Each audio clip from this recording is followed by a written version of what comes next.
guys! Welcome back again to my YouTube channel. So isang sulat na naman po ang aking nais na ibahagi sa inyo. Kung napanood nyo yung aking last tweet na pinost na letter of the day tungkol sa isang nanay na hindi siya boto sa girlfriend ng kanyang anak. So ito na nga, nabasa ni girlfriend yung pinadalang sulat ng kanyang future mother-in-law. At ito ang kanyang masasabi. Pasok! Good day po. May nabasa akong post about sa nanay na ayaw sa girlfriend ng kanyang anak. Parang feeling ko, ako po ang girlfriend na nasa sulat na yon. Kaya sana po ma-post ito para mabigyan din ng chance na marinig ng ibang tao ang side ko. Una sa lahat, humihingi po ako ng respeto. Naiintindihan ko kung saan kayo nanggagaling bilang isang ina. Totoo pong lahat na ang magulang ay gusto lamang na mapabuti ang kanilang mga anak. Pero gusto ko rin pong marinig ninyo ang side ko, hindi bilang hadlang sa paningin ninyo, kundi bilang isang babaeng nagmamahal sa inyong anak. Hindi po ako mayaman at mapera, pero hindi nyo po kailangang maliitin ako. Huwag nyo po akong tuldukan. Hindi po ako perfect package na gusto ninyo para sa inyong anak, pero the feeling is mutual. Ayaw ko rin po kayong maging biyanan balang araw. Oo, cashier po ako. Oo, breadwinner po ako. At oo, may mga pananamit at kilos na maaaring hindi po pasok sa standards ninyo. Pero hindi po ito sukatan ng pagkatao ko o pamantayan ng halaga ng isang tao sa buhay ng inyong anak. Minamahal ko po ang inyong anak, hindi dahil may trabaho siya, hindi dahil may naabot siya, kundi dahil sa kung sino pa man siya. At mahal ko siya ng buo, kahit paano man ang katayuan niya sa buhay. Never ko siyang ginamit, hindi ko siya ginagatasan tulad ng istorya ninyo. At lalong hindi ko siya pinipilit sa mga bagay na labag sa loob niya. Hindi ko po kasalanan kung hindi ako mayaman or perfecto. Pero sana tandaan ninyo na may mga pangarap din po ako. Para sa pamilya ko, para sa amin ang anak ninyo, at para sa sarili ko. Hindi ko po ginustong maging breadwinner, pero ito ang realidad ng buhay ko. Pinili kong lumaban at tulungan ang mga kapatid ko kasi wala namang ibang tao na tutulong sa kanila. Pasensya na po kayo kung mapagmahal ako sa aking pamilya. Pinalaki kasi kaming may takot sa Diyos at pagmamahalan. Kung minsan, hindi ako makapag-ambag sa lakad namin, hindi po dahil ayoko, kundi dahil hindi ko pa po kaya. Pero lagi ko pong sinisikap na suklian ang pagmamahal ng anak ninyo, di man sa pera, kundi sa emosyonal at tapat na pagmamahal. Hindi sa mamahaling regalo, kundi sa suporta, respeto at pag-aalaga. Hindi lang po pure love ang meron kami, tulad ng binanggit ninyo. Meron po kaming pangunawa, teamwork, at respeto. Meron din po kaming mga dreams. Yung joint savings sa sinasabi ninyo, hindi po para perahan siya. Yun po ay dahil gusto naming simulan ang pangarap namin habang maaga. Hindi po totoo na siya lang ang maghuhulog. Plano po namin pareho. Sakto man ang kita ko ngayon, nagsisikap po akong maghanap ng extra income. Hindi ko po siya hinihila pababa. Kasama niya po akong umaangat para sa pangarap namin. Alam ko pong hindi madali para sa inyo tanggapin ako. Pero kung tunay niyo pong mahal ang inyong anak, sana ibigyan niyo po kami ng chance. Huwag niyo po kaming limitahan. Ayoko pong manira ng pamilya. Ang gusto ko lang po ay ang pagkakataong mapatunayan na hindi ako hadlang, kundi kasama sa pagtupad ng mga pangarap ng inyong anak sa buhay. Ang pagmamahalan po namin ng anak ninyo ay isang desisyon, pinaninigan namin araw-araw. Hindi po ito sagabal sa mga pangarap niya, kundi parte ng mga pangarap na binubuo namin. Kung ayaw niyo po sa akin, okay lang po. Mas ayaw ko rin po kayong maging future monster-in-law. Salamat po for hearing my side. You have to understand that any mother would question your intent since parang naagrabyado yung anak niya. Ikaw ba naman na nanay, makarinig na sa lahat ng date at out of town anak niya lang ang gumagastos. Siya lang nagbibigay ng gifts. Alarm bells will ring talaga, kahit sino man. You just have to prove her wrong na give and take ang relationship ninyo, and you're not the only one who benefits from it. No need to call her monster-in-law, kasi she has valid reasons na magtaka sa nangyayari. Kung di pa pala afford ang mag-out of town, why not have a simple date na lang muna? Best to live within our means para di maagrabyado ang partner natin. At pag ganyan, mas makakaipon kayo parehas. Kapag may money na mayaambag, doon na kayo mag-travel. Then, makakapag-shopping ka rin sa trip kung may budget ka. Ewan ko, pero ako di talaga kaya ng pride ko na ang BF ko lang ang lahat ng gagastos sa trip. Siguro pag-asawa na pwede na. Medyo naguguluhan lang ako. Why you want a joint account when di pa naman kayo married and you are a breadwinner?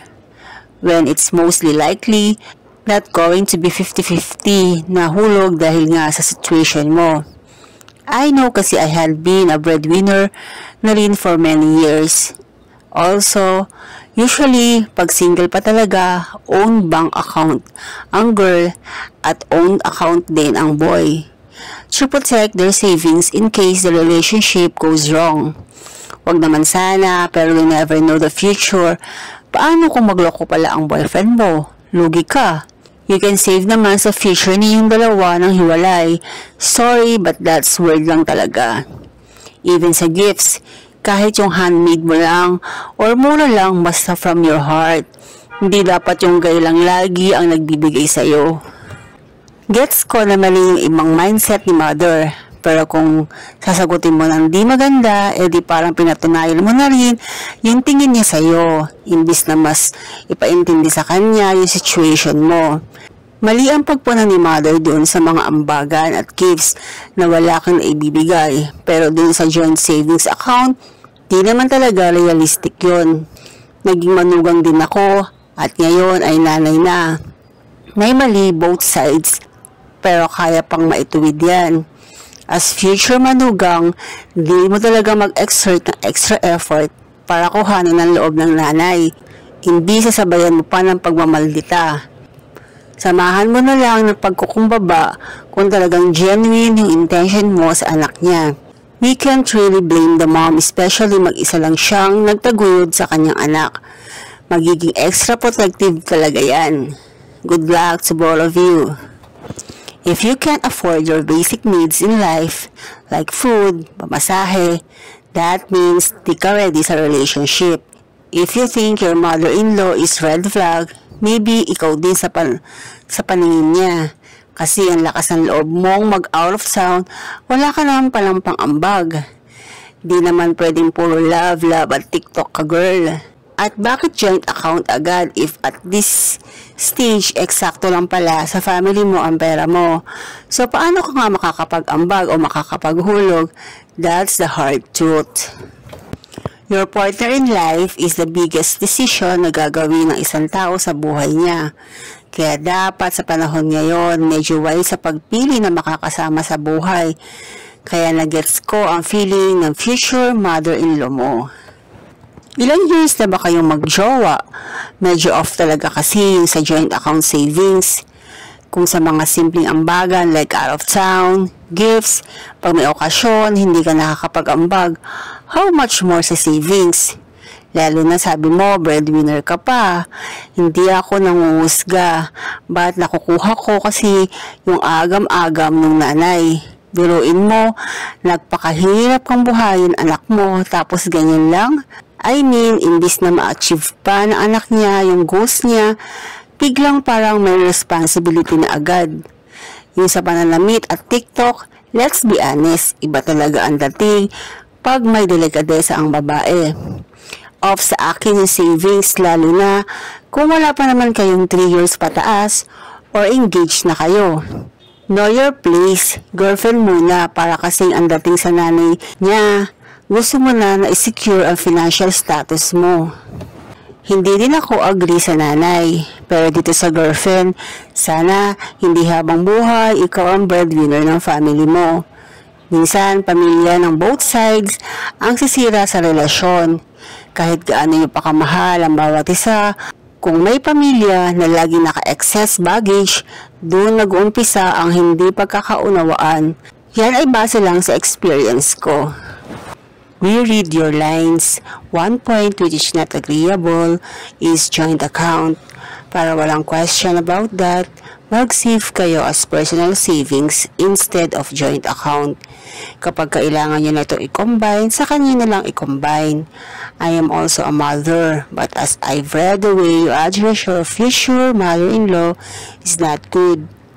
Learn to love her and show respect even though she is not in favor with you. I know she can read this. Mas lalong sasama ang loob niya sa'yo. Dapat hindi ka nalang nag-post. Never mind her post. You know better yourself than anyone here. But this is your decision, your mind, and your thinking. Good luck. A man's role in a relationship is to provide, love, respect, and protect. Ang women naman is to support, care, respect, and love our partners. I wish as all parents raising our children that we continue to teach that and support our children whoever they love. If that relationship was not the right for them, then let them make that mistake for them to learn and grow, as long that we are there to comfort and help them grow through the pain of breakups. Naiintindihan ko ang side mo, pero may point din naman ang mother ng boyfriend mo. Red flag ka din kasi girl, na never ka man lang nakapag-ambag sa mga lakad at di makapagregalo, pero nakakabili ka ng makeup mo. At lalong-lalo na sa pag-open ng joint account, galing mismo sa'yo, sakto lang ang sahod mo at di mo pa kaya mag-ambag kahit sa mga lakad ninyo. It's big no talaga kasi magbumuka kang pera sa lagay na yan. Maski sinong magulang ay talagang may masasabi sa'yo. Oo, breadwinner ka, pero pag gusto, may paraan. Pag ayaw, maraming dahilan. Estudyante pa lang ako noon, nagka-boyfriend ako, pero never kong hinayaan na gastusan ako ng boyfriend ko at wala akong ambag. Ang tawag dyan ay delikadesa. Pwede ka tumanggi kung wala talaga. Hindi yung kabig ka ng kabig. At sa nanay naman, valid po yung nararamdaman niya dahil siya mismo ay madiskarte sa buhay kaya niya nabigyan ng maayos sa buhay ang kanyang anak. Huwag lang niya sanang saklawan ang relasyon ng anak niya. Saka na siya mag-react ng todo pag may nakita na siyang proof na gagatasan lang ang anak niya. So kung ako ay nasa kalagayan ni letter sender, hindi ko nagagawin ang ginawa niya na mag-post sa social media kung saan maraming makakabasa yung kanyang ginawang sulat. Para sa akin, dapat ay kinausap ko na lang si future mother-in-law regarding sa kanyang mga sinabi para maitama ko yung kanyang maling pag-iisip. Pero syempre, nandiyan na nga yun. At least, nailabas niya yung kanyang sama ng loob. Kaya dapat talaga, kapag masama ang ating loob, kapag galit tayo, ay huminahon muna tayo dahil may mga action tayong ginagawa na sa bandang huli ay doon natin nare-realize na mali pala. Dapat pala hindi ko na ginawa to. Dapat pala hindi ko na sinabi yon. Kaya para sa akin, tulad na aking ginagawa, kapag galit ako, nananahimik muna ako hanggang maging kalmado at makapag-isip ng tama bago ako gumawa ng aksyon. Pero syempre, iba-iba tayo. Meron talaga dyan na hindi nila mapigilan yung bugso ng kanilang damdamin, kaya nagagawa nila o nasasabi nila yung mga salitang yon. So, dito na naman po nagtatapos ang ating isang episode ng Letter of the Day. Nawa ay may natutunan kayo sa aking ibinahaging sulat. See you again on my next video. God bless. Bye!